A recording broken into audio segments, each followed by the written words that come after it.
이것은 버려진 소나무가 마침내 제 뿌리를 내리고 작은 바다를 품게 되기까지의 길고 긴 여정에 대한 이야기이다.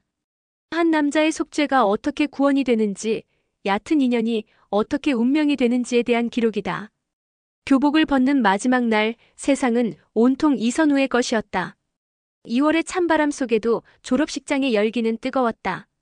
친구들은 서로의 교복에 낙서를 하며 영원히 잊지 못할 것처럼 웃어댔고 가스물이 된 해방감에 취해 세상을 다 가진 듯 소리쳤다.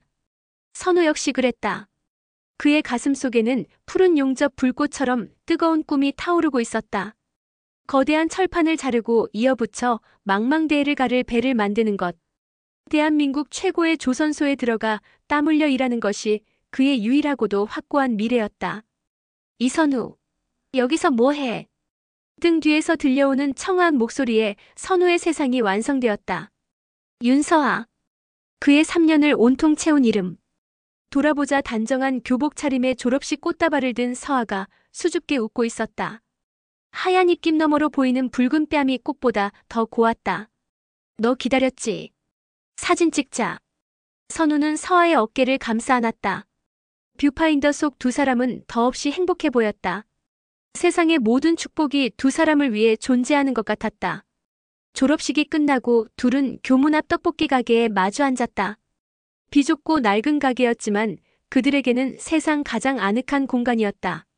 선우야, 나 할 말 있어. 서아의 표정이 어딘지 모르게 어두웠다. 선우는 대수롭지 않게 웃으며 그녀의 손 위로 제 손을 겹쳤다. 나도 할 말 있는데. 너한테 줄 선물도 있고. 선우는 등 뒤에 숨겨두었던 20송이의 장미 꽃다발을 건넸다. 성인이 된 걸 축하해, 서아야. 서아의 눈이 동그래졌다. 감동으로 물든 눈동자가 파르르 떨렸다. 하지만 그 기쁨은 잠시였다. 그녀는 이내 고개를 숙였고 어깨가 작게 들썩이기 시작했다. 서아야, 왜 그래? 무슨 일 있어? 선우의 마음이 철렁 내려앉았다. 서아는 한참을 망설이다가 겨우 고개를 들었다. 눈물로 얼룩진 그녀의 얼굴은 선우가 한 번도 본 적 없는 절망을 담고 있었다. 선우야. 우리. 그녀의 입에서 나온 말은 선우의 모든 계획, 모든 꿈을 한순간에 산산조각 냈다. 아기가 생긴 것 같아. 쿵. 선우의 심장이 바닥으로 떨어지는 소리가 들렸다. 떡볶이의 매콤한 냄새도 아이들의 웃음소리도 세상의 모든 소음이 한순간에 사라졌다. 그의 귀에는 오직 서아의 울음 섞인 목소리와 제 심장이 미친 듯이 울리는 소리만 들릴 뿐이었다. 19년 인생을 걸고 쌓아 올린 미래라는 탑이 와르르 무너져 내리고 있었다. 그의 손에 들렸던 20송이의 장미는 채 피어보지도 못하고 시들어버린 그들의 약속처럼 느껴졌다. 선우의 꿈은 거대한 배를 만드는 것이었다. 하지만 이제 그는 제 한 몸 띄울 작은 뗏목조차 만들 수 없게 되었다. 서아의 임신은 현실이었다. 두려움과 혼란 속에서도 시간은 속절없이 흘렀고 서아의 배는 조금씩 불러왔다. 선우는 조선소 입사를 위해 준비했던 모든 것을 내려놓았다. 기술학원 교재 대신 아르바이트 구인 광고지를 손에 들었고 설계 도면 대신 기름때 묻은 메뉴판을 외웠다. 그의 하루는 새벽 인력시장에서 시작되었다. 낯선 공사판을 전전하며 벽돌을 나르고 시멘트를 섞었다. 안전모 아래로 흐르는 땀은 짜디짰고 온몸의 근육은 비명을 질렀다. 저녁에는 고깃집 불판을 닦았다. 뜨거운 불판과 싸우다 보면 하루가 끝나 있었다. 손가락 마디마디는 굳은 살이 박이고 온몸에서는 땀과 고기 냄새가 뒤섞인 역한 냄새가 났다. 푸른 용접 불꽃을 꿈꾸던 그의 손은 이제 검은 땀방울만 훔쳐낼 뿐이었다. 선우야. 너무 무리하지 마. 힘들어 보여. 배가 제법 불러온 서아가 그의 거칠어진 손을 잡으며 말했다. 그녀는 부모님께 임신 사실을 차마 알리지 못한 채 친구 집을 전전하며 불안한 하루하루를 보내고 있었다. 선우는 애써 웃어 보였다. 괜찮아. 우리 소리 분유값 벌려면 이 정도는 해야지. 소리. 소나무처럼 곱고 푸르게 자라라는 의미로 두 사람이 지어준 태명이었다. 선우는 소리라는 이름을 입에 담을 때마다 알 수 없는 힘이 솟는 것 같았다. 그는 이 작은 생명을 위해 무엇이든 할 수 있었다. 하지만 현실은 녹록지 않았다. 그가 버는 돈은 두 사람이 월세를 얻고 병원비를 내고 다가올 출산을 준비하기에는 턱없이 부족했다.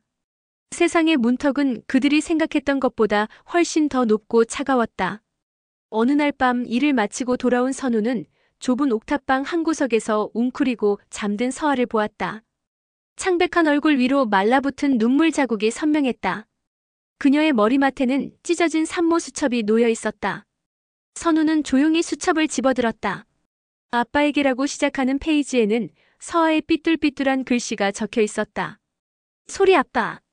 오늘 병원에 갔는데 의사 선생님이 아빠 목소리를 많이 들려주래요. 아빠의 낮은 목소리가 아기한테 안정감을 준대요. 그런데 아빠는 너무 바쁘네요. 소리가 아빠 목소리를 잊어버리면 어떡하죠? 아빠 보고 싶어요. 소리도 아빠를 많이 기다리고 있어요. 선우는 입술을 깨물었다. 눈물이 핑 돌았지만 울 수 없었다. 그는 가장이었다. 그는 강해야만 했다. 그는 서아의 곁에 조용히 누워 불러오는 배에 가만히 귀를 기울였다. 희미하게 느껴지는 태동. 그것은 세상의 그 어떤 고동소리보다 힘차고 경이로웠다. 그는 잠든 서아의 배를 쓰다듬으며 나지막이 속삭였다. 소라 아빠야. 아빠 여기 있어. 걱정 마. 아빠가 다 지켜줄게. 그 약속이 얼마나 무모하고 연약한 것이었는지 그때 그는 알지 못했다. 가을의 문턱에서 소리가 태어났다. 2.8kg의 작은 아이. 선우는 제 손가락을 꽉 쥐는 작은 손을 보며 세상을 다 얻은 것 같았다. 쭈글쭈글한 얼굴, 가느다란 울음소리, 그 모든 것이 기적이었다. 그는 서아의 손을 잡고 하염없이 눈물을 흘렸다. 고생했어, 서아야. 정말 고생했어. 서아도 눈물을 흘리며 웃었다. 좁은 병실은 잠시나마 세상 가장 행복한 공간이 되었다. 하지만 행복은 짧았다. 퇴원 후 두 사람은 아이와 함께 비좁은 옥탑방으로 돌아왔다. 아이의 울음소리가 밤낮으로 방을 채웠다. 분유값과 기저귀 값은 그들이 감당하기 힘든 속도로 쌓여갔다. 선우는 잠을 줄여가며 닥치는 대로 일을 했지만 통장 잔고는 늘 제자리였다. 서아는 점점 지쳐갔다. 잠을 제대로 자지 못해 눈밑은 퀭했고 웃음을 잃어갔다. 아이를 돌보는 일은 고되었고 끝이 보이지 않는 가난은 그녀의 영혼을 갉아먹었다. 두 사람 사이의 대화는 줄어들었고 그 자리에는 아이의 울음소리와 깊은 한숨만이 남았다. 결정타는 차가운 바람이 불기 시작할 무렵 날아왔다. 선우의 이름으로 발부된 입영 통지서. 더 이상 미룰 수 없는 현실이었다. 어떡해, 선우야. 이제 우리 진짜 어떡해. 서아는 입영 통지서를 붙들고 오열했다. 선우는 아무 말도 할 수 없었다. 그저 아이를 안고 있는 서아를 망연자실하게 바라볼 뿐이었다. 그가 군대에 가버리면 서아 혼자서 이 모든 것을 감당해야 했다. 불가능한 일이었다. 그날 밤 두 사람은 뜬 눈으로 밤을 새웠다. 수많은 말이 오갔지만 해결책은 없었다.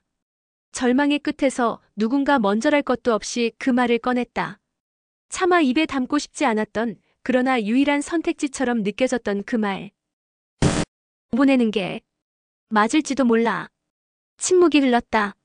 아이의 고른 숨소리만이 정적을 깨고 있었다. 보내다니. 어디로? 누구에게? 그들은 부모였다. 어떻게 제 아이를? 하지만 다른 길이 보이지 않았다. 며칠 후 선우는 인터넷에서 한 기사를 보았다. 경제적인 어려움으로 아이를 키울 수 없는 부모들이 절이나 보육시설에 아이를 맡긴다는 이야기였다. 그중 경상남도 양산에 있는 통도사라는 절의 이름이 눈에 들어왔다. 오랜 역사를 지닌 큰 사찰이며 아이들을 잘 보살펴준다는 내용이었다. 서아야, 여기는 어떨까? 선우의 목소리는 형편없이 떨리고 있었다. 서아는 아무 대답 없이 고개만 끄덕였다. 그녀의 눈에서는 더 이상 눈물도 흐르지 않았다. 두 사람은 갓난아기를 위한 옷가지 몇 벌과 분유, 그리고 서아가 밤새워 쓴 편지를 작은 가방에 담았다. 떠나는 날 새벽 선우는 잠든 아이의 얼굴을 한참 동안 들여다보았다. 제 작은 우주, 제 세상의 전부. 그는 아이의 여린 뺨에 조심스럽게 입을 맞추었다. 아이에게서 나는 분유 냄새가 그의 폐부를 깊숙이 파고들었다. 이것은 이별이 아니라고, 잠시 떨어져 있는 것뿐이라고 그는 스스로를 몇 번이고 다독였다. 소라, 아빠가 꼭 데리러 올게. 약속할게. 세상에서 제일 큰 배 만들어서 너랑 서아랑 다 태우고 바다로 갈 거야. 그때까지만 아주 잠시만 기다려줘. 그의 약속은 새벽의 차가운 공기 속으로 흩어졌다. 아이는 세상에서 가장 무거운 선물이 되어 부모의 손에 들려 낯선 길을 떠나고 있었다. 양산으로 가는 길은 멀고도 고요했다. 낡은 시외버스 안 선우와 서하는 말이 없었다. 둘의 품에 번갈아 안긴 아이는 아무것도 모른 채 새근새근 잠들어 있었다. 창밖으로 스쳐 지나가는 풍경은 낯설었고 두 사람의 마음처럼 황량했다. 통도사에 도착했을 때는 해가 저물고 있었다. 거대한 산사의 위용 앞에 두 사람은 한없이 작아졌다. 웅장한 기와지붕 위로 저녁 노을이 붉게 물들고 있었다. 어디선가 들려오는 은은한 목탁 소리가 두 사람의 죄를 꾸짖는 것 같았다. 선우야, 나 못하겠어. 우리 그냥 돌아가자. 어떻게 우리 소리를. 서아의 목소리가 절망적으로 떨렸다. 선우는 그녀의 어깨를 감싸 안았다. 그의 마음도 갈기갈기 찢어지고 있었다. 하지만 돌아갈 수는 없었다. 돌아가면 또다시 지옥 같은 현실이 기다리고 있을 뿐이었다. 서아야, 소리를 위한 거야. 여기서라면 우리보다 더 잘 키워줄 거야. 배고프지도 않고 아프지도 않게. 그렇게 잘할 수 있을 거야. 스스로를 설득하는 말이었다. 두 사람은 절의 후미진 곳, 인적이 드문 곳을 찾아 헤맸다. 마침내 스님들의 숙소로 보이는 건물 앞 작은 툇마루를 발견했다. 이곳이라면 누군가 금방 아이를 발견해 줄 것 같았다. 선우는 아이를 감싸고 있던 포대기를 고쳐맸다. 서아는 마지막으로 아이의 얼굴에 제 뺨을 부볐다. 뜨거운 눈물이 아이의 얼굴 위로 뚝뚝 떨어졌다. 그녀는 가방에서 편지를 꺼내 아이의 품에 넣어주었다. 부디 저희 아이를 거두어 주십시오. 저희는 너무 어리고 무능하여 이 아이를 키울 수가 없습니다. 죄송합니다. 정말 죄송합니다. 아이의 이름은 이솔입니다. 소나무처럼 곱고 푸르게 자라기를 바라는 마음으로 지었습니다. 언젠가 반드시 데리러 오겠습니다. 마지막 순간이 왔다. 선우는 아이를 툇마루에 조심스럽게 내려놓았다. 아이의 온기가 사라진 품이 시리도록 허전했다. 두 사람은 차마 발걸음이 떨어지지 않아 한참을 그 자리에 서 있었다. 그때 건물 안에서 인기척이 들렸다. 선우는 서아의 손을 잡아 끌었다. 가야 해. 어서. 두 사람은 도망치듯 절을 빠져나왔다. 등 뒤에서 아이의 울음소리가 희미하게 들려오는 것 같았다. 하지만 돌아볼 수 없었다. 돌아보는 순간 모든 것이 무너져 내릴 것 같았다. 산문을 나서는 순간 서아가 선우의 손을 놓았다. 우리 이제 그만하자 선우야. 뭐라고? 소리도 없는데. 우리가 함께일 이유가 없잖아. 각자 갈 길 가자. 그것이 마지막이었다. 서아는 뒤도 돌아보지 않고 버스 정류장 반대편으로 걸어갔다. 선우는 그녀를 잡지 못했다. 아이를 버린 죄책감, 서아를 지키지 못한 무력감이 그의 발을 땅에 묶어버렸다. 어둠이 내린 산사 입구에 홀로 남은 그는 모든 것을 잃어버렸다. 꿈, 사랑, 그리고 아들까지. 그날 이후 통도사는 선우에게 인연이 시작된 곳이자 모든 것이 끝난 곳이 되었다. 선우의 군 생활은 도피처였다. 그는 스스로를 혹사시켰다. 가장 힘든 훈련에 자원했고 잠시도 몸을 가만히 두지 않았다. 고된 육체적 고통만이 머릿속을 가득 채운 죄책감을 잠시나마 잊게 해주었다. 그는 서아에게 몇 번 편지를 썼지만 답장은 오지 않았다. 수소문 끝에 알아낸 그녀의 부모님 집으로 전화를 걸었지만 차가운 욕설과 함께 전화는 끊겼다. 서아는 그의 인생에서 완벽하게 증발해버렸다. 아이의 소식 또한 알 길이 없었다. 그는 그저 통도사 방향으로 고개를 돌리며 아이가 무사하기를 기도하는 것밖에는 할 수 있는 일이 없었다. 밤이 되면 어김없이 악몽이 찾아왔다. 꿈속에서 그는 늘 통도사 툇마루 앞에 서 있었다. 아이는 울고 있었고 그는 아이를 안아줄 수 없었다. 아이의 울음소리는 아빠, 왜 나를 버렸어요? 라는 절규처럼 들렸다. 그는 비명을 지르며 잠에서 깨곤 했다. 등은 식은땀으로 축축했다. 동기들은 그를 그림자라고 불렀다. 그는 거의 웃지 않았고 꼭 필요한 말이 아니면 입을 열지 않았다. 그의 눈은 늘 어딘가 먼 곳을 향해 있었다. 사람들은 그에게 무언가 깊은 사연이 있을 것이라고 짐작했지만 아무도 감히 묻지 못했다. 시간은 무심하게 흘러 제대의 날이 다가왔다. 동기들은 사회로 나갈 생각에 들떠 있었지만 선우는 두려웠다. 군대라는 울타리를 벗어나면 그는 다시 혼자였다. 마주해야 할 과거와 아무런 계획도 없는 미래. 그를 기다리는 것은 아무것도 없었다. 전역하는 날 그는 부대 앞에서 한참을 서 있었다. 어디로 가야 할지 막막했다. 결국 그는 서울로 가는 버스에 몸을 실었다. 아무런 연고도 없지만 거대한 도시의 익명성 속에 숨을 수 있을 것 같았다.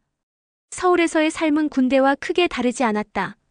그는 작은 고시원에 방을 얻고 닥치는 대로 일을 했다. 하지만 그의 마음속 공허함은 채워지지 않았다. 그는 마치 유령처럼 도시를 배회했다. 그의 시간은 7년 전 그날 통도사에 멈춰 있었다.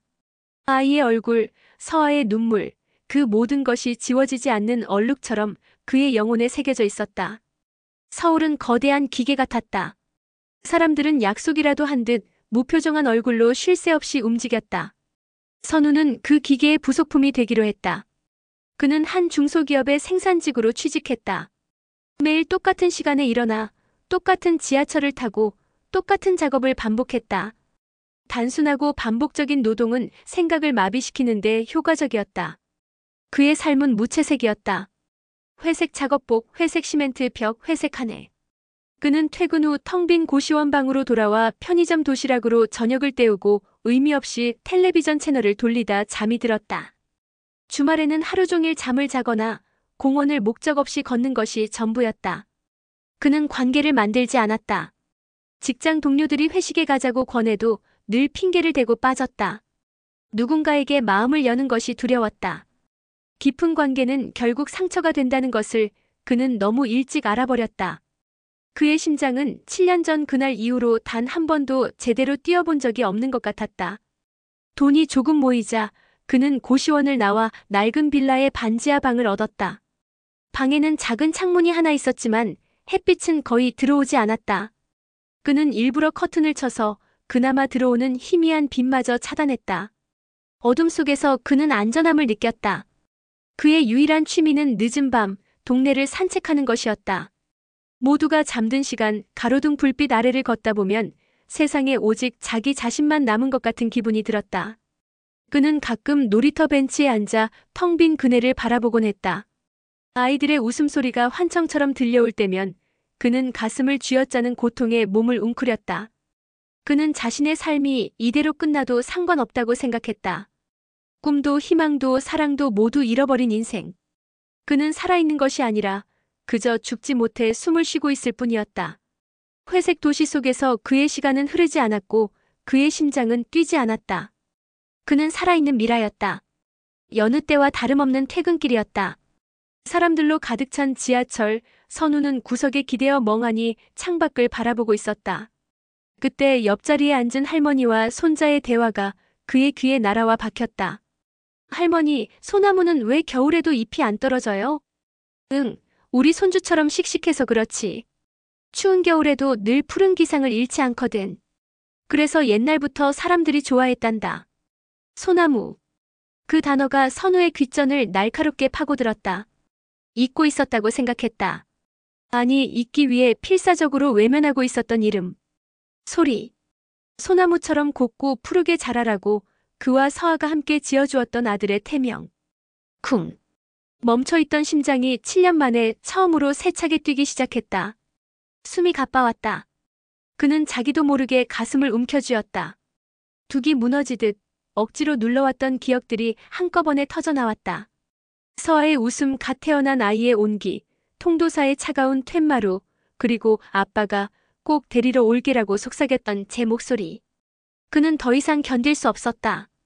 다음 역에 도착하자마자 그는 비틀거리며 지하철에서 내렸다. 승강장 의자에 주저앉은 그는 두 손에 얼굴을 묻었다. 어깨가 주체할 수 없이 들썩였다. 지난 7년간 단 한 번도 흘리지 않았던 눈물이 뜨겁게 터져나왔다. 그는 도망치고 있었다. 아이를 버렸다는 죄책감에서, 서아를 잃었다는 상실감에서, 꿈이 좌절되었다는 절망감에서. 하지만 아니었다.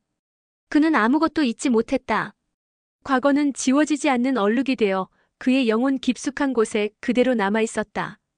소리는 지금쯤 어떻게 지낼까?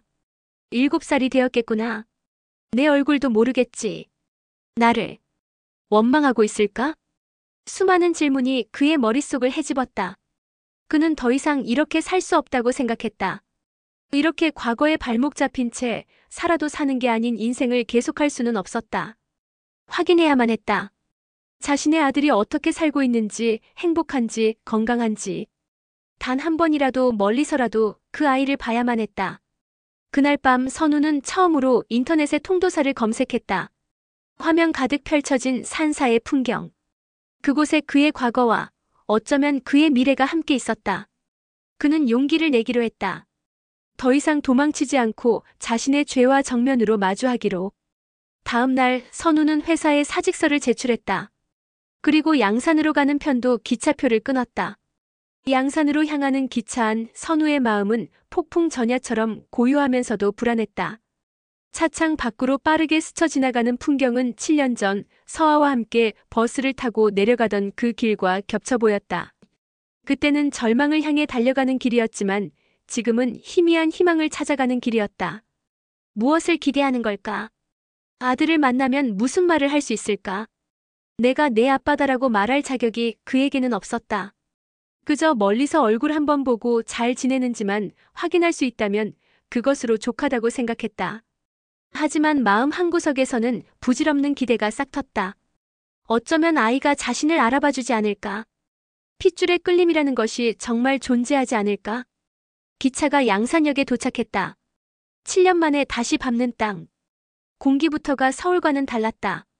흙냄새와 풀냄새가 섞인 맑은 공기가 그의 폐부를 채웠다. 그는 곧장 통도사로 가는 버스에 올라탔다. 버스가 산길을 오를수록 그의 심장은 더욱 세차게 뛰었다. 마침내 통도사 입구에 도착했다. 7년 전 서아와 헤어졌던 바로 그 자리. 그는 차마 안으로 들어가지 못하고 거대한 일주문 앞에서 한참을 서성였다. 다리가 후들거리고 온몸에 피가 차갑게 식는 것 같았다. 돌아가고 싶다는 생각이 몇 번이고 들었다. 하지만 그는 물러서지 않았다. 여기서 돌아선다면 그는 평생 그림자로 살아가야 할 것이다. 그는 심호흡을 하고 천천히 발걸음을 옮겼다. 경내로 들어서자 고즈넉한 풍경이 그를 맞았다. 풍경 소리가 바람을 타고 청아하게 울려 퍼졌고 공기 중에는 짙은 향냄새가 섞여 있었다. 그의 기억 속에 죄와 이별의 장소로 남아있던 통도사는 너무나도 평화롭고 아름다웠다. 그때였다. 저만치에서 아이들의 웃음소리가 들려왔다. 선우의 심장이 쿵 하고 내려앉았다. 그의 시선은 자석처럼 소리가 나는 곳으로 향했다. 넓은 마당에서 비슷한 또래의 동자승 대여섯 명이 공을 차며 놀고 있었다.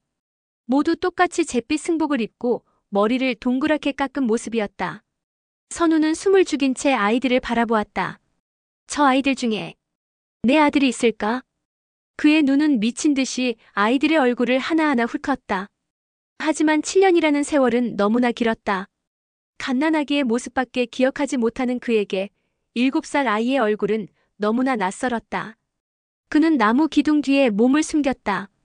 심장이 터질 것 같았지만 이상하게도 눈을 뗄 수가 없었다. 7년의 강을 건너 그는 마침내 아들이 숨쉬고 있는 공간으로 돌아온 것이다. 선우는 며칠 동안 통도사 주변을 맴돌았다. 차마 경내로 들어설 용기가 나지 않아 절이 잘 보이는 언덕에 올라 하루 종일 시간을 보냈다. 망원경까지 사서 동자승들의 일과를 엿보았다. 아침 일찍 일어나 예불을 드리고 밥을 먹고 공부를 하고 마당을 쓰는 아이들. 그 모습은 선우의 상상과는 많이 달랐다. 엄격하고 슬픈 모습일 거라 생각했는데 아이들은 더없이 밝고 건강해 보였다. 그중 유독 한 아이가 선우의 눈길을 사로잡았다. 유난히 얼굴이 하얗고 웃는 모습이 햇살처럼 밝은 아이였다. 다른 아이들보다 조금은 차분했지만 스님들의 말을 잘 따르고 친구들과도 잘 어울렸다. 선우는 자기도 모르게 그 아이에게 시선을 고정하게 되었다. 혹시 하는 마음이 들었지만 섣부른 판단을 할 수는 없었다. 시간이 흐를수록 이대로는 안 되겠다는 생각이 들었다. 그는 결심을 굳히고 통도사 종무소의 문을 두드렸다. 그의 심장은 금방이라도 입 밖으로 튀어나올 것 같았다. 무슨 일로 오셨습니까? 나이 지긋한 스님이 온화한 미소로 그를 맞았다. 선우는 떨리는 목소리로 어렵게 입을 열었다. 7년 전에 이 절에 맡겨진 아이에 대해 여쭤보려고 왔습니다. 스님의 미소가 순간 옅어졌다. 그는 선우를 위아래로 훑어보더니 조용한 방으로 안내했다. 따뜻한 차를 한 잔 건넨 스님은 선우의 맞은편에 조용히 앉았다. 아이, 아버님이 되십니까? 선우는 고개를 들 수 없었다. 그는 그저 고개를 깊이 숙인 채 작게 끄덕였다. 죄인이 된 심정이었다. 스님은 그를 꾸짖지 않았다. 그저 깊은 한숨을 내쉬더니 나지막이 말했다. 기다리고 있었습니다. 언젠가 한 번은 오실 줄 알았습니다. 스님은 지난 7년간의 이야기를 들려주었다. 텐마루에서 발견된 아이의 품에 있던 편지.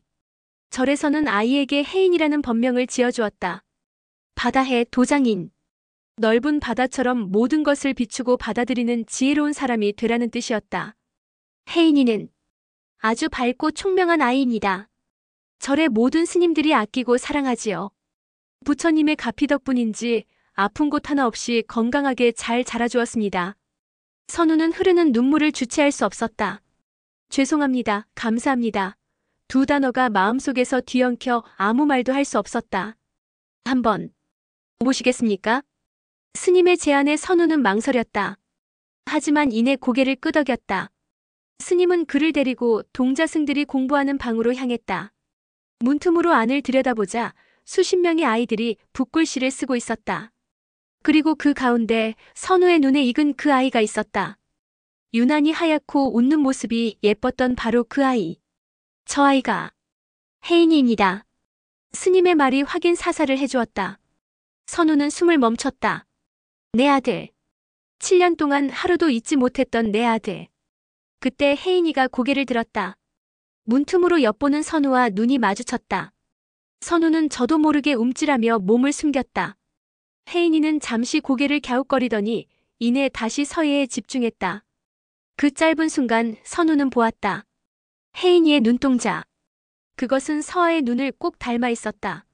스님의 배려로 선우는 혜인이와 단둘이 만날 기회를 얻게 되었다. 절 뒤편의 작은 다실, 따스한 햇살이 비쳐드는 조용한 공간이었다. 선우는 뻣뻣하게 굳은 채 앉아 있었다.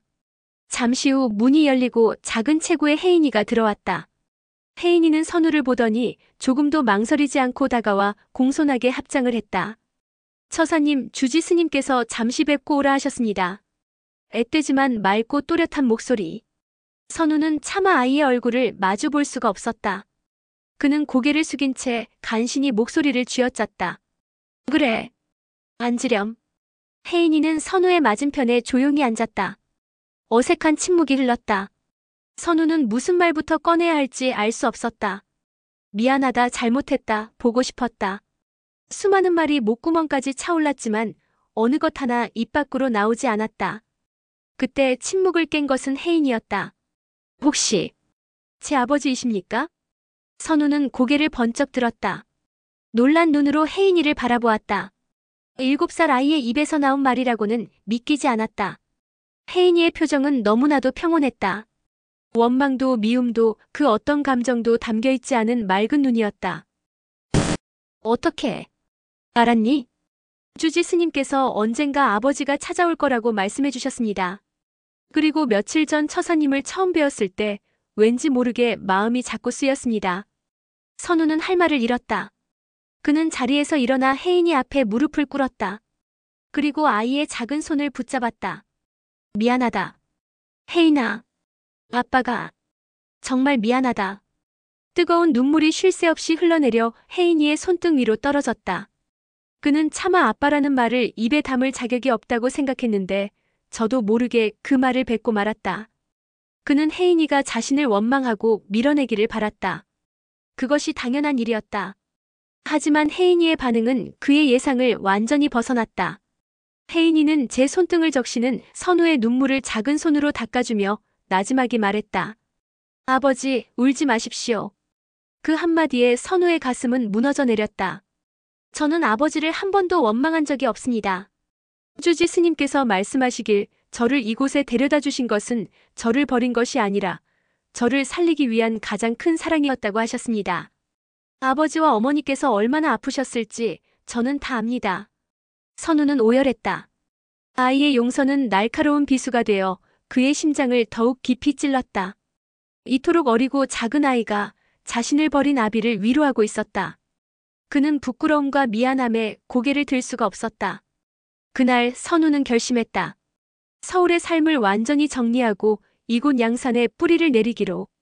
아들의 곁에서 아들을 지켜보며 살아가기로. 그는 아들의 아버지가 될 자격은 없지만 그의 이름 없는 후원자, 그의 보이지 않는 그림자는 될 수 있을 것이라고 생각했다. 그것이 그가 평생을 바쳐 해야 할 속죄의 시작이었다. 서울로 돌아온 선우는 망설이지 않았다. 그는 살고 있던 반지하 방을 정리하고 얼마 되지 않는 세간을 모두 처분했다. 그의 손에는 낡은 가방 하나만 남았다.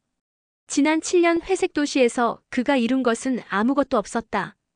그는 미련 없이 서울을 떠나 다시 양산으로 향했다. 양산에 도착한 그는 통도사 근처 작은 마을의 허름한 월세방을 구했다. 그리고 일자리를 찾아 나섰다. 그의 눈에 들어온 것은 마을 어귀에 있는 작은 목공소였다. 청솔 목공소. 소나무라는 이름이 그의 발길을 잡아 끌었다. 일꾼 구하십니까? 목공소 주인은 희끗희끗한 머리에 강단 있는 인상의 노인이었다. 그는 선우를 위아래로 훑어보더니 거친 손을 내밀어 보라고 했다. 선우의 손을 이리저리 살펴보던 노인은 고개를 끄덕였다. 나무 만져본 적은 있나? 없습니다. 하지만 뭐든 시켜만 주시면 열심히 배우겠습니다. 그렇게 선우의 새로운 삶이 시작되었다. 목공소 일은 생각보다 훨씬 고되고 힘들었다. 처음 며칠은 톱질과 대패질에 손이 온통 물집으로 뒤덮였다. 무거운 목재를 나르다 허리를 삐끗하기도 했다. 하지만 선우는 이상하게도 마음이 편안했다. 공사판의 시멘트 냄새와 고깃집의 기름 냄새 대신 은은한 나무 향기가 그의 온몸을 감쌌다. 기계처럼 반복되던 일이 아니라 거친 나무가 제 손을 거쳐 쓸모있는 가구로 변해가는 과정은 경이로웠다. 그는 땀 흘려 일하는 즐거움을 7년 만에 다시 느끼고 있었다. 목공소 주인은 무뚝뚝했지만 선우에게 기술을 가르쳐주는 데는 인색하지 않았다. 그는 선우의 성실함을 마음에 들어하는 듯했다. 나무를 다룰 때는 힘으로만 하는 게 아니야. 나무의 결을 읽을 줄 알아야 해. 사람하고 똑같아. 억지로 하려고 하면 부러지거나 엇나가기 마련이지. 선우는 주인의 말을 마음에 새겼다. 그는 나무의 결을 어루만지며 마치 사람을 대하듯 조심스럽게 나무를 다루는 법을 배워나갔다. 톱밥과 땀으로 범벅이 된 채 집으로 돌아오는 길, 그는 저 멀리 보이는 통도사의 지붕을 바라보곤 했다. 혜인아, 아빠는 지금 새로운 뿌리를 내리는 중이란다. 언젠가 너에게 부끄럽지 않은 단단하고 곧은 나무가 될게. 그는 혜인이를 직접 찾아가지 않았다. 그저 멀리서 아들의 존재를 느끼는 것만으로도 충분했다. 그는 매달 월급을 받으면 가장 먼저 일정 금액을 떼어 무명으로 통도사에 보시했다. 동자승들을 위해 써달라는 짧은 편지와 함께. 그것이 그가 아들에게 할 수 있는 유일한 사랑의 표현이었다. 선우의 삶은 단순한 규칙으로 가득 찼다. 새벽에 일어나 목공소로 향하고 해가 지면 집으로 돌아온다. 그리고 주말이면 그는 어김없이 통도사로 향했다. 그는 결코 경내 깊숙이 들어가지 않았다. 그저 관광객인 척 절의 외곽을 맴돌며 혜인이의 모습을 찾았다. 그는 혜인이의 일과를 거의 외울 정도가 되었다. 아침 공양 후에는 마당을 쓸고 오전에는 스님에게 경전을 배우고 오후에는 친구들과 어울려 놀았다. 선우는 그 모든 순간을 빠짐없이 눈에 담았다. 혜인이가 친구와 다투고 토라져 있을 때면 그의 마음도 함께 아팠다. 혜인이가 스님에게 칭찬을 듣고 환하게 웃을 때면 그는 세상 가장 큰 기쁨을 느꼈다. 그는 아들의 삶에 직접 관여할 수는 없었지만 마음만은 언제나 그 아이의 곁에 있었다. 어느 겨울 유난히 추운 날이었다. 선우는 여느 때처럼 멀리서 혜인이를 지켜보고 있었다. 얇은 손바지를 입은 동자승들이 추위에 발을 동동 구르는 모습이 안쓰러웠다. 그날 밤 선우는 시장에 가서 가장 두툼하고 좋은 솜과 천을 샀다. 그리고 며칠 밤을 새워가며 동자승들의 수만큼 두툼한 손바지를 직접 만들었다. 바느질은 서툴렀지만 한 땀 한 땀에 아들을 위하는 마음을 담았다. 그는 완성된 손바지들을 큰 상자에 담아 또다시 무명의 이름으로 통도사에 보냈다. 며칠 후 저를 찾은 그는 동자승들이 모두 똑같은 손바지를 입고 따뜻하게 뛰어노는 모습을 보았다. 그 속에 혜인이도 있었다. 혜인이는 유난히 바지가 마음에 드는지 연신 바짓단을 만지작거리며 웃고 있었다. 그 모습을 보는 순간 선우는 눈물이 핑 돌았다. 이것으로 충분했다. 아들의 웃음 한 번에 그의 모든 고단함이 씻겨 내려가는 것 같았다. 그는 아들을 위한 소리 없는 기도가 되었고 보이지 않는 그림자가 되었다. 그것은 슬프지만 더없이 충만한 헌신이었다. 시간이 흘러 선우는 이제 제법 능숙한 목수가 되어 있었다. 그의 손에서 탄생한 가구들은 견고하고 아름다웠다. 마을 사람들은 무뚝뚝하지만 성실한 그를 이서방이라 부르며 신뢰했다. 그는 더 이상 낯선 이방인이 아니라 양산 마을의 일부가 되어가고 있었다. 그러던 어느 가을날 그는 양산 장터에 나무를 사러 나갔다가 운명적인 마주침을 겪게 되었다. 그는 좋은 목재를 고르느라 정신이 없었다. 한참 나무를 살피고 있는데 앞에서 와르르 하는 소리와 함께 아이의 작은 비명이 들렸다. 고개를 들자 과일 가게 앞에서 동자승 하나가 넘어져 있었다. 그의 주변으로 새빨간 사과들이 대굴대굴 굴러다녔다. 혜인이었다. 선우의 심장이 멎는 것 같았다. 혜인이는 다른 스님과 함께 장을 보러 나온 모양이었다. 당황한 혜인이는 어쩔 줄 몰라 하며 흙투성이가 된 사과들을 허둥지둥 주워 담고 있었다. 선우는 자기도 모르게 몸이 먼저 움직였다. 괜찮으냐? 그는 혜인이의 앞에 쭈그려 앉아 함께 사과를 줍기 시작했다. 너무 가까웠다. 숨결이 느껴질 만큼 가까운 거리에서 아들의 얼굴을 마주한 것은 처음이었다. 뽀얀 뺨, 까만 눈동자, 오밀조밀한 입술. 아이는 서아와 자신을 반반씩 닮아 있었다. 네, 괜찮습니다. 감사합니다, 아저씨. 혜인이가 고개를 꾸벅 숙이며 말했다. 아저씨. 그 평범한 호칭이 선우의 가슴을 아리게 했다. 다치진 않았고? 네, 하나도 안 다쳤습니다. 혜인이는 해맑게 웃어 보였다. 그때 혜인이를 데리고 온 스님이 다가왔다. 아이고 혜인아, 괜찮으냐? 처사님 고맙습니다. 이 녀석이 워낙 덜렁거려서. 별 말씀을요. 선우는 마지막 사과 하나를 주어 혜인이의 바구니에 넣어주었다. 그 순간 그들의 손가락에 스쳤다. 짧은 순간이었지만 선우는 온몸에 전기가 흐르는 듯한 강렬한 교감을 느꼈다. 핏줄이 당기는 느낌이 이런 것일까? 혜인이와 스님은 몇 번이고 고맙다고 인사를 하고는 인파 속으로 사라졌다. 선우는 그 자리에 한참을 서서 그들이 사라진 쪽을 바라보았다. 그의 손에는 아직도 아들의 미세한 온기가 남아있는 것 같았다. 굴러떨어진 사과 한 알이 만들어준 짧은 만남. 그것은 선우에게 평생 잊지 못할 선물이었다. 장터에서의 만남 이후 선우는 아들을 위해 무언가 특별한 것을 해주고 싶다는 강렬한 욕망에 사로잡혔다. 이름 없이 옷가지를 보내고 돈을 보내는 것만으로는 채워지지 않는 무언가가 있었다. 그는 자신의 손으로 오직 아들만을 위한 선물을 만들고 싶었다. 그는 목공소 주인에게 허락을 받고 밤늦게까지 공방에 남아 작업을 시작했다.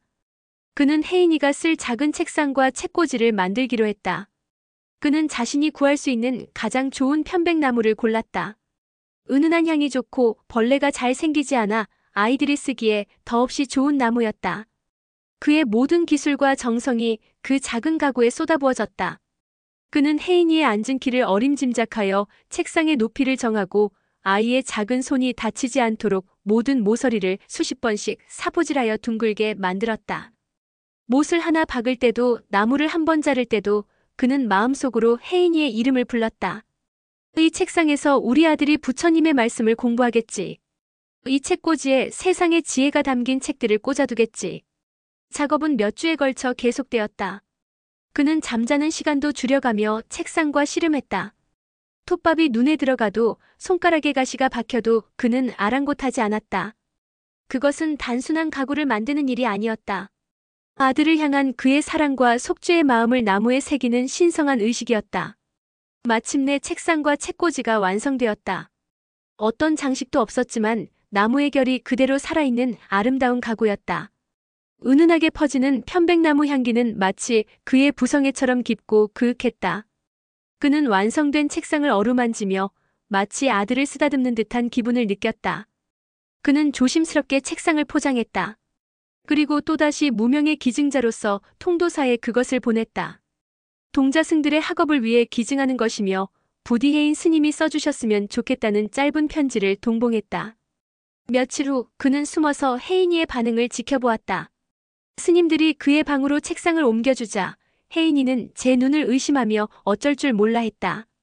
그는 조심스럽게 책상에 다가가 매끄러운 상판을 두 손으로 쓸어보았다. 그리고 의자에 앉아보기도 하고 책꽂이에 책을 꽂아보기도 했다. 아이의 얼굴에는 기쁨과 감격이 가득했다. 선우는 나무 기둥 뒤에서 조용히 눈물을 훔쳤다. 그의 사랑이, 그의 진심이 마침내 아들에게 닿은 것 같았다. 비록 아들은 누가 이 선물을 보냈는지 영원히 모르겠지만 그것은 중요하지 않았다. 아들의 저 환한 미소 하나면 그의 모든 수고와 아픔은 보상받고도 남았다. 시간은 강물처럼 흘렀다.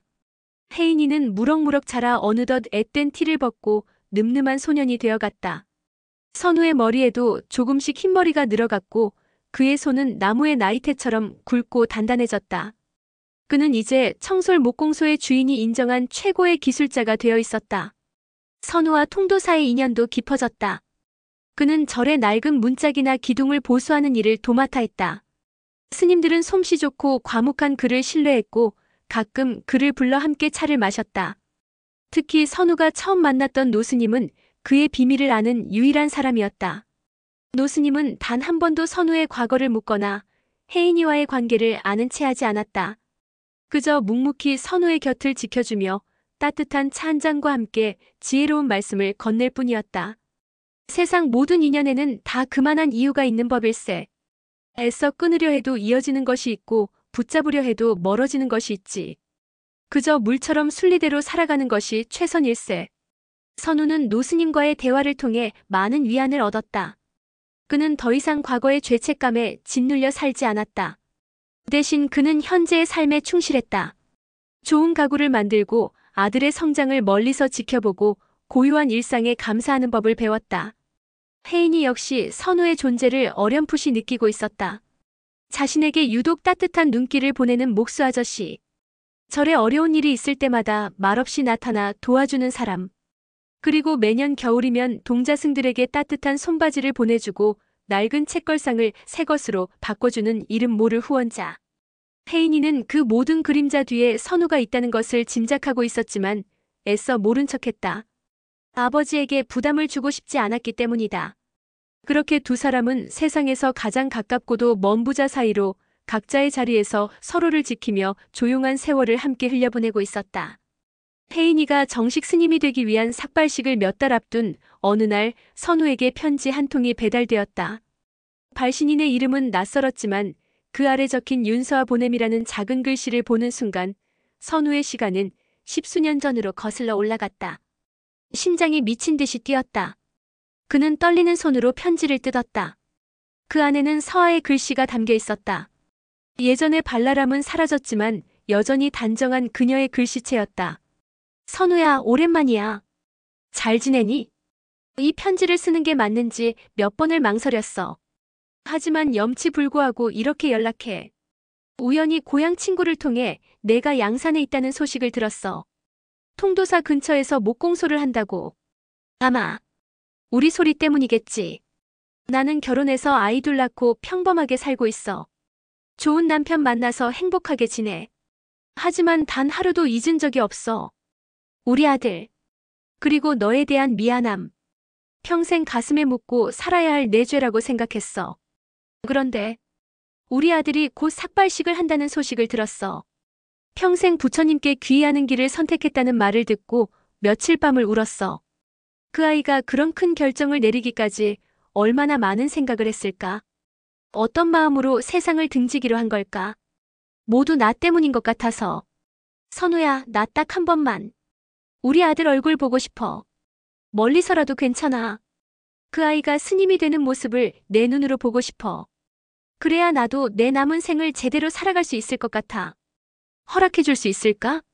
선우는 편지를 다 읽고 한참 동안 자리에 앉아 있었다. 서아.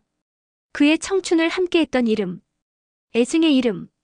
그녀 역시 자신처럼 죄책감 속에서 살아왔다는 사실에 마음이 아팠다. 그녀가 아들을 보고 싶어하는 마음은 너무나도 당연한 것이었다. 며칠을 고민한 끝에 선우는 서아에게 답장을 보냈다.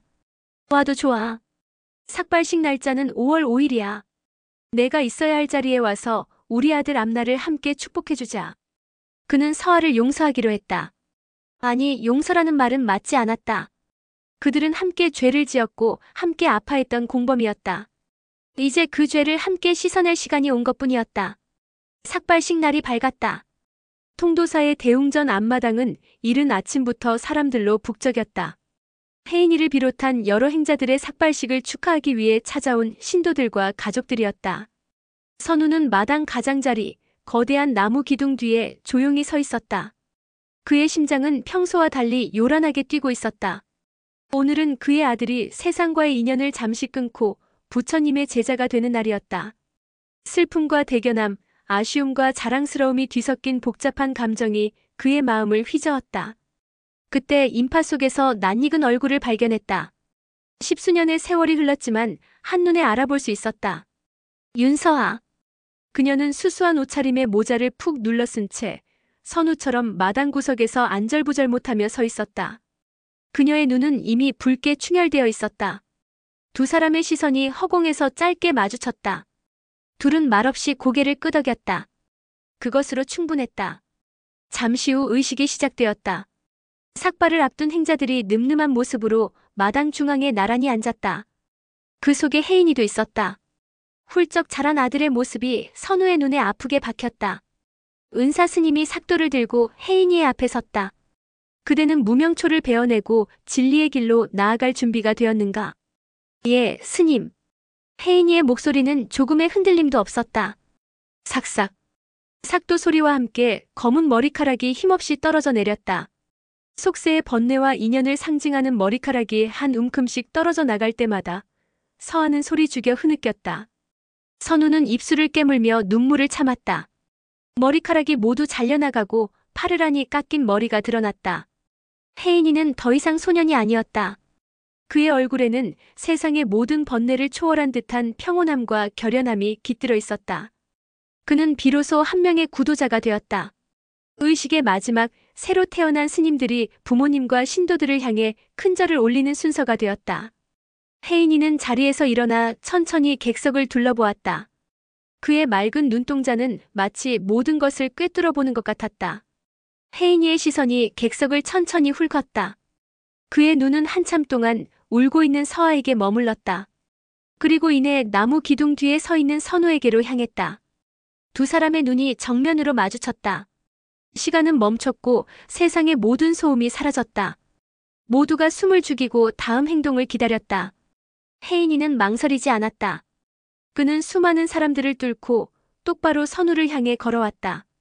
사람들의 시선이 모두 그에게로 쏠렸다. 웅성거림이 파도처럼 번져나갔다. 혜인이는 마침내 선우의 바로 앞에 멈춰섰다. 그리고는 아무 말 없이 깊고 길게 허리를 숙여 큰 절을 올렸다. 선우는 당황하여 어쩔 줄 몰랐다. 그는 굳어진 몸으로 서서 제 발치에 엎드린 아들을 내려다볼 뿐이었다. 절을 마친 혜인이가 천천히 고개를 들었다. 그의 얼굴은 눈물로 젖어 있었지만 입가에는 맑은 미소가 걸려 있었다. 그는 선우의 눈을 똑바로 바라보며 조용하지만 모두가 들을 수 있는 또렷한 목소리로 말했다. 아버지. 쿵. 선우의 세상이 무너져 내리는 소리였다. 그 한마디. 그가 지난 십수년간 단 한 번도 마음 편히 들어보지 못했던 그 이름. 아들의 입에서 나온 아버지라는 이름은 세상 그 어떤 망치보다도 강력하게 그의 심장을 내리쳤다. 저를 낳아주셔서 감사합니다. 그리고 지켜봐 주셔서 감사합니다. 선우의 눈에서 뜨거운 눈물이 폭포수처럼 쏟아져 내렸다. 그는 더 이상 참을 수 없었다. 그는 웅크리고 앉아 아들의 깎인 머리를 부서져라 끌어안았다. 혜인아, 내 아들. 아빠가 미안하다. 부자의 울음소리가 대웅전 앞마당에 울려 퍼졌다. 그것은 슬픔의 울음이 아니었다. 지난 세월의 모든 아픔과 죄책감, 그리움과 미안함을 씻어내는 정화의 눈물이었다. 두 사람의 모습을 지켜보던 서아도, 스님들도, 신도들도 모두 함께 눈물을 훔쳤다.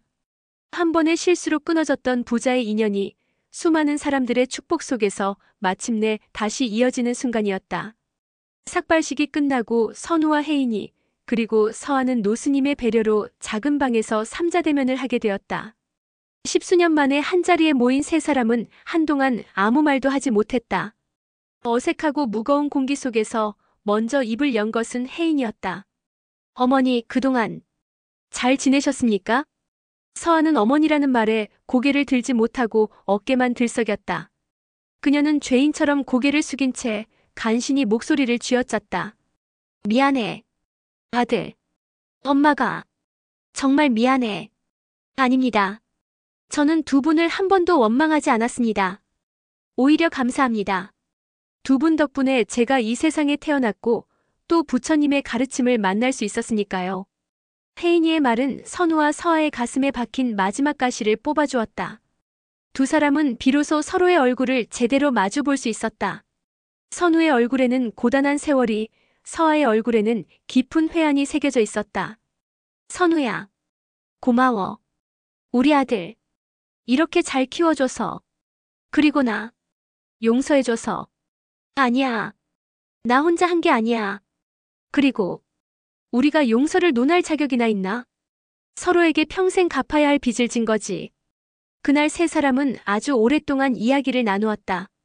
지난 세월의 오해와 아픔을 모두 털어놓았다. 대화가 끝날 무렵 서아는 조심스럽게 말했다. 이제 저는 제자리로 돌아가야 할 것 같아요. 제게는 또 다른 가족이 있으니까요. 혜인이는 당신이 계속 곁에서 지켜봐줘. 선우는 말없이 고개를 끄덕였다. 그것이 최선이라는 것을 알고 있었다. 서아는 마지막으로 혜인이를 힘껏 안아주고 눈물을 흘리며 절을 떠났다. 그녀의 뒷모습은 무거웠지만 어딘가 후련해 보였다. 이제 선우와 혜인이 단둘만 남았다. 선우는 아들의 손을 잡았다. 혜인아, 이제 아빠라고 불러다오. 예, 아버지. 두 사람은 서로를 마주보며 환하게 웃었다. 강물은 굽이쳐 흐를지언정 결코 바다로 가기를 포기하지 않는 법이다. 그들의 인연도 그러했다. 선우는 더 이상 그림자 아버지가 아니었다. 그는 이제 혜인이의 유일하고도 공식적인 보호자이자 가장 든든한 후원자가 되었다. 그는 주말마다 절을 찾아 아들과 함께 시간을 보냈다. 함께 경내를 산책하고 차를 마시고 세상 돌아가는 이야기를 나누었다. 두 사람의 대화는 늘 많지 않았다. 하지만 침묵 속에서도 서로의 마음을 읽을 수 있었다. 수십 년을 떨어져 살았지만 그들은 그 누구보다 깊이 연결된 부자였다. 선우의 목공소는 점점 더 유명해졌다. 그의 손에서 만들어진 가구는 정직하고 단단했다. 사람들은 그의 가구에서 따뜻한 나무의 마음이 느껴진다고 말했다. 그는 이제 제법 큰 공방을 운영하며 자신처럼 갈 곳 없는 젊은이들을 제자로 받아들여 기술을 가르쳤다. 그는 혜인이에게 그리고 세상에 빚진 마음을 갚기 위해 노력했다. 그는 매년 수익의 일부를 어려운 이웃과 보육시설에 기부했다. 그는 더 이상 자신만을 위해 살지 않았다. 어느 봄날 선우는 혜인이와 함께 통도사 뒤편의 작은 암자로 향하는 산길을 걷고 있었다. 따스한 햇살 아래 연두빛 새싹들이 돋아나고 있었다. 아버지, 행복하십니까? 혜인이의 뜬금없는 질문에 선우는 걸음을 멈췄다. 그는 아들을 바라보며 빙그레 웃었다. 행복이 별건가? 이렇게 너랑 같이 길을 걷고 땀 흘려 일하고 내가 만든 물건으로 사람들이 기뻐하는 모습을 보는 것. 그런 게 행복이지. 그는 문득 자신이 처음 이곳에 왔을 때를 떠올렸다. 세상에 뿌리 내리지 못하고 바람에 흔들리던 한 그루의 어린 소나무. 하지만 이제 그는 달랐다. 그는 이곳 양산 땅에 깊이 뿌리를 내린 꽤나 튼튼한 나무가 되어 있었다. 저는 아버지가 자랑스럽습니다. 아버지는 많은 사람들에게 좋은 그늘이 되어주고 계십니다.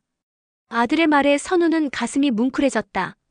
그는 말없이 하늘을 올려다보았다. 푸른 하늘 아래 그의 삶은 이제 막 새로운 장을 시작하고 있었다. 속죄와 구원의 길고 긴 여정은 끝났지만 사랑과 나눔의 삶은 이제부터가 시작이었다. 그는 누군가에게 작은 그늘이 되어주는 존재가 되기를, 그렇게 평생을 살아가기를 조용히 기도했다. 몇 년의 세월이 더 흘렀다. 혜인 스님은 부지런한 수행과 깊은 지혜로 젊은 스님들 사이에서 존경받는 존재가 되었다. 이선우의 청솔 목공소는 때를 이어 물려줄 수 있는 훌륭한 가구를 만드는 곳으로 전국적인 명성을 얻었다. 가끔 날 좋은 오후면 목공소 마당 평상에 두 부자가 마주 앉아 차를 마시는 모습을 볼 수 있었다.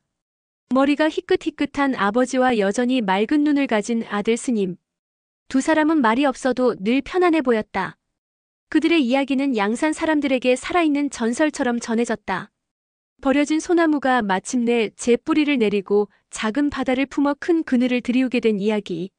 사람들은 그들의 삶을 보며 진정한 속죄는 과거를 후회하는 것이 아니라 현재를 충실히 살아내는 것임을, 가장 깊은 사랑은 가장 낮은 곳에서 시작됨을 깨닫곤 했다.